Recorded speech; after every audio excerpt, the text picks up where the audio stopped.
If you're someone who usually skips ahead at the end of the show, maybe skips over the end credits, well, today might be a day that you want to listen to the whole thing. Just a suggestion. Happy Halloween. The state of BadRabbit and Reaper. The EU drafts a diplomatic framework for self-defense in cyberspace. Pyongyang denies UK attribution of WannaCry to North Korea. Threat intelligence types suspect the Sino-US cyber modus vivendi might not be the unqualified success it's been taken to be. Oracle issues an emergency patch. Congress will hear testimony about influence operations in Twitter, Google, and Facebook. And USB sticks contain the darndest things.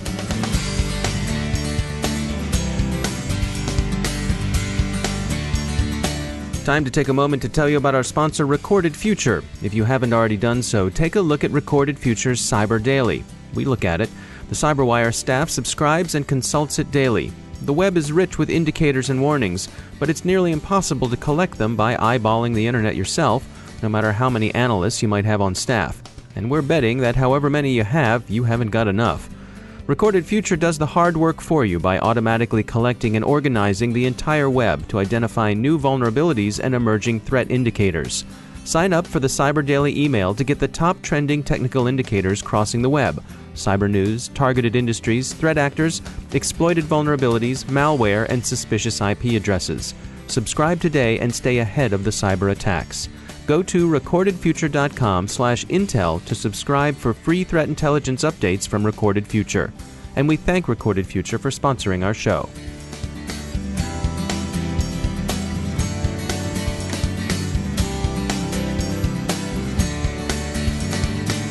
Major funding for the CyberWire podcast is provided by Cylance. I'm Dave Bittner in Baltimore with your CyberWire summary for Tuesday, October 31st, 2017. No fresh developments in either the BadRabbit ransomware or Reaper botnet stories. To recap, however, emerging consensus is that BadRabbit is a product of the same operators who were behind NotPetya this past spring. The Ukrainian government says those operators were in the Russian security services, and while Kiev is certainly disposed to believe the worst of Moscow, most other observers think that attribution isn't unreasonable. Reaper, on the other hand, an IoT botnet comprised largely of security cameras and initially feared to be larger than Mirai in its denial of service potential, looks to many like a product of the criminal underground, specifically of the Chinese underworld, and probably intended for rental as a booter service in Chinese domestic black markets. It's also looking much smaller than initially feared, albeit with some potential for rapid expansion. Attribution is, of course, particularly important if you carry a gun or a badge in matters of criminal investigation or warfare. The European Union has prepared a draft diplomatic document, Framework on a Joint EU Diplomatic Response to Malicious Cyber Activities, that would recognize cyber attacks under some conditions as acts of war. This is less path-breaking than some reports would have it. The framework aligns basically with existing NATO recognition of cyberspace as a domain conflict within which states can legitimately exercise their right to self-defense. Observers have pointed out, of course, that attribution remains difficult and problematic. While attribution may be hard, the UK's attribution to North Korea of the WannaCry infestation that troubled its National Health Service earlier this year is offered with high confidence. It drew a foreseeable response from Pyongyang, denial of involvement, and righteous promises of retaliation against the slanderers. This puts the UK in the same boat as much of the rest of the civilized world, so when it comes to DPRK retaliation, take a number, Whitehall. China appears to be shifting rather than limiting its cyber espionage directed against American targets. Wired reports signs that the Sino-American agreement to limit mutual hacking is being tested by Beijing's recent operations. FireEye told Wired they'd seen a move toward more industrial espionage in East Asia and more traditional espionage directed against government targets in the U.S. That's not to say that industrial espionage has vanished from the American scene entirely. The CCleaner backdoor installed in some Avast security products without Avast's knowledge, for example, was used to put implants into machines in some U.S. tech firms' networks. Oracle has an emergency patch out for its identity management product. users are urged by both Oracle and outside security experts to patch as soon as practical. A security researcher has found a big bug in Google's bug tracker. Mountain View's issue tracker, the Buganizer, as insiders call it, is the working repository of security and other issues reported to Google. The researcher found it was accessible by coming up with a bogus Google corporate email account and then simply requesting access. Google is policing up the problem. Social media executives from Facebook, Twitter, and Google will testify on Capitol Hill this week, answering questions about how Russian influence operations may have played out in last year's U.S. elections. It appears the Russian efforts were cheap, with their effect magnified by intelligent sharing and liking. Bogus identities established by the now notorious St. Petersburg troll farm Internet Research Agency had particularly broad reach. In Facebook alone, 470 phony accounts purchased about 3,000 ads, but that's the tip of the proverbial iceberg. Images, organic posts, events, and so on extended the troll's audience to 126 million people, viewing about 80,000 bits of content. The content was fundamentally disruptive in character, without any consistently discernible positive agenda, following traditional forms of influence seeking, gaining trust, exploiting shared interests, surrounding disinformation with an effective bodyguard of fact, and so on. There are some reports out of the UK that such political influence operations in a number of cases have amounted to catfishing, and the Times of London suggests we ought to expect more of that in the future. The fifth column in the fifth domain. So, Robin Sage, call your office.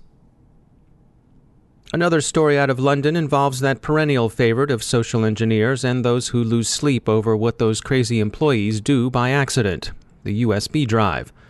A guy found a USB stick on the street and was curious to see what it contained. So he stuck it into a library computer, and congratulations, sir, for not inserting it into your work computer, but shame on you, sir, for being a bad library patron. What did it contain? Well, its 2.5 gigabyte storage capacity held more than 170 documents relating to security at London's Heathrow Airport, some of which had security markings like confidential or restricted.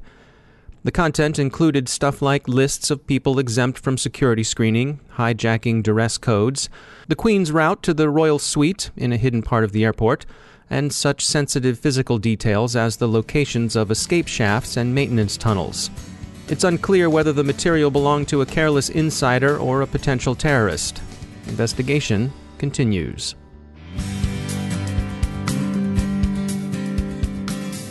A quick note from our sponsors at E8 Security. They understand the difference between a buzzword and a real solution, and they can help you disentangle them too, especially when it comes to machine learning and artificial intelligence. You can get a free white paper that explains these new but proven technologies at e8security.com/cyberwire. We all know that human talent is as necessary to good security as it is scarce and expensive. But machine learning and artificial intelligence can help your human analysts scale to meet the challenges of today's and tomorrow's threats. They'll help you understand your choices too. Did you know that while we might assume supervised machine learning, where the human teaches the machine, might seem to be the best approach, in fact, unsupervised machine learning can show the human something unexpected? Cut through the glare of information overload and move from data to understanding. Check out e8security.com/cyberwire and find out more. And we thank E8 for sponsoring our show.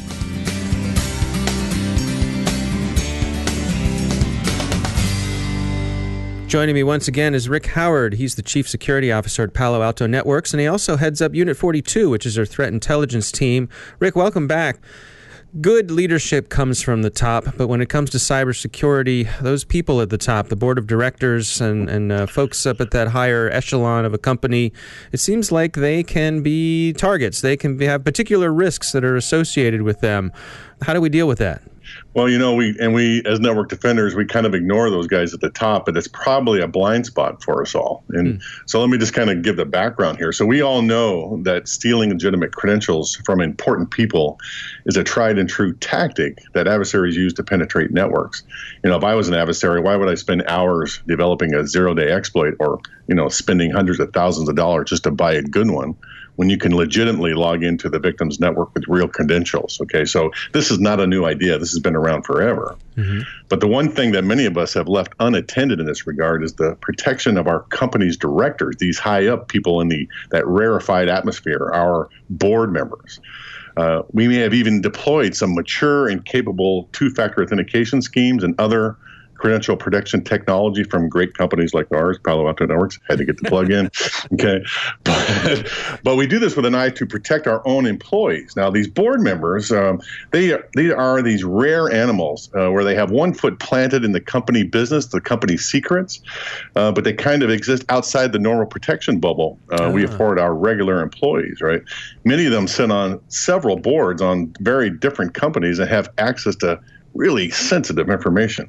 Now, if I was a cyber adversary, if I would consider the collection of board members to be a target-rich environment, if you know what I mean. So if you can grab their credentials, you might have access to many companies' material information. All right, so here we are, and yet as a community, a bunch of network defenders, we kind of allow the board members in many cases to exchange highly sensitive company information without encryption and through their private email accounts. Some of these folks are doing it with Gmail and stuff. So here's the analogy that we should paint here. This is akin to spending thousands of dollars on high-quality locks for your brand new house, but leaving the garage door open all the time to make it easy for your spouse to get into her car. I mean, well, at least in my house, my spouse is the chairman of the board, and I do pretty much whatever she says. So I understand why we're in this situation.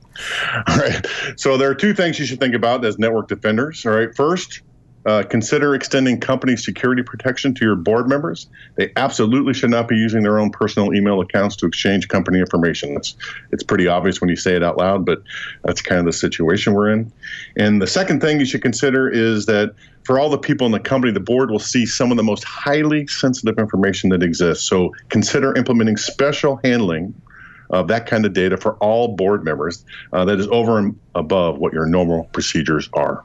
What about the social factor in this, the human factor of this? When you get to a board member, this is usually a very important person. This is a muckety-muck kind of person, and they may say, yeah, I don't want to do that. How do you deal with that? That has been the bane of network defender community for many years. Okay, the good news is board members are becoming more and more aware of the cybersecurity challenges that we all have. And I think now, even today, they're more amenable to these kinds of solutions. And in fact, if you help them do it, I think they would be glad to take it on. All right. Good information as always. Rick Howard, thanks for joining us. And that's the Cyberwire. Thanks to all of our sponsors who make the Cyberwire possible, especially to our sustaining sponsor, Cylance. To find out how Cylance can help protect you using artificial intelligence, check out Cylance.com. If you find this podcast valuable, we hope you'll consider becoming a contributor. You can go to patreon.com/thecyberwire to find out how. The Cyberwire podcast is produced by Pratt Street Media. Our editor is John Petrick. Social media editor is Jennifer Iben. Technical editor is Chris Russell. Executive editor is Peter Kilpie. And I'm Dave Bittner. Thanks for listening.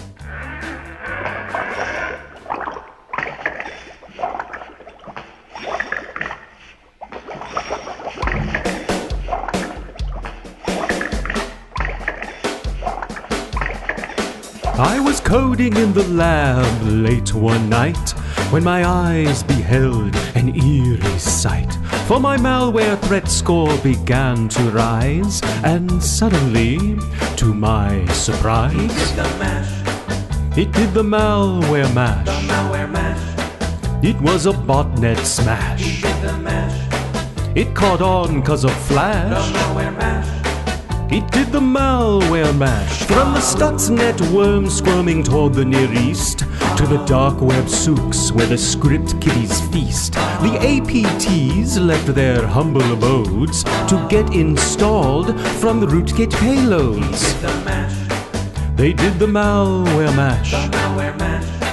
It was an adware smash. It caught on 'cause of Flash.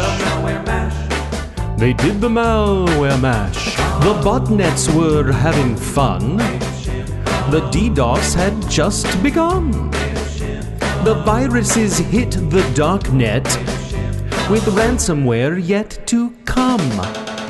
The keys were logging phishing emails abound. Snowden on chains backed by his Russian hounds. The shadow brokers were about to arrive with their vocal group, the NotPetya 5. They played the malware mash. It was a botnet smash. It caught on 'cause of Flash. They played the malware mash. Somewhere in Moscow, Vlad's voice did ring. Seems he was troubled by just one thing. He opened a shell, then shook his fist and said, "Whatever happened to my turtle Trojan twist?" It's now the mash. It's now the malware mash. The malware mash. And it's a botnet smash. It's now the mash. It caught on 'cause of Flash. The malware mash. It's now the malware mash. Now everything's cool, Vlad's a part of the band. And the malware mash is the hit of the land. For you defenders, this mash was meant to, when you get to my door, tell them Creeper sent you. Then you can mash. Then you can malware mash. The malware mash. And be a botnet smash. It is the mash. Don't you dare download The Flash. malware mash. Just do the malware mash. Man, cyberwar are good. Yes, Igor, you infectious young soul. Cyberwar are good.